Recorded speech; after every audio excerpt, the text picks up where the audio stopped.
Chapter 52. I suppose the next 3 years were the happiest of Strickland's life. Ada's house stood about 8 kilometers from the road that runs round the island, and you went to it along a winding pathway shaded by the luxuriant trees of the tropics.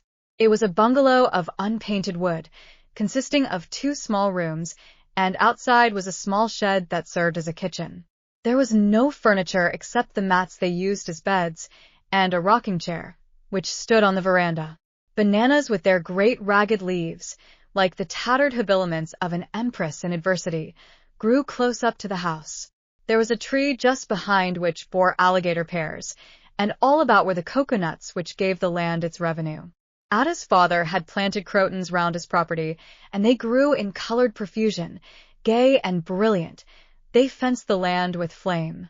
A mango grew in front of the house, and at the edge of the clearing were 2 flamboyants, twin trees, that challenged the gold of the coconuts with their scarlet flowers.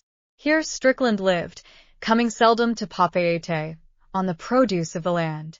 There was a little stream that ran not far away, in which he bathed, and down this on occasion would come a shoal of fish. Then the natives would assemble with spears, and with much shouting would transfix the great startled things as they hurried down to the sea.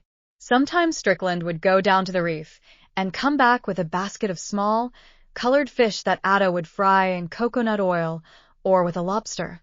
And sometimes she would make a savory dish of the great land crabs that scuttled away under your feet. Up the mountain were wild orange trees, and now and then Ada would go with 2 or 3 women from the village and return laden with the green, sweet, luscious fruit. Then the coconuts would be ripe for picking, and her cousins, like all the natives, Ada had a host of relatives, would swarm up the trees and throw down the big ripe nuts. They split them open and put them in the sun to dry. Then they cut out the copra and put it into sacks, and the women would carry it down to the trader at the village by the lagoon, and he would give in exchange for it rice and soap and tinned meat and a little money. Sometimes there would be a feast in the neighborhood, and a pig would be killed. Then they would go and eat themselves sick and dance and sing hymns. But the house was a long way from the village, and the Tahitians are lazy. They love to travel and they love to gossip, but they do not care to walk, and for weeks at a time Strickland and Ada lived alone.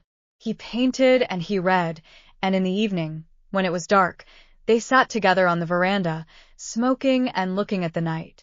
Then Ada had a baby, and the old woman who came up to help her through her trouble stayed on. Presently the granddaughter of the old woman came to stay with her, and then a youth appeared no one quite knew where from or to whom he belonged, but he settled down with them in a happy-go-lucky way, and they all lived together.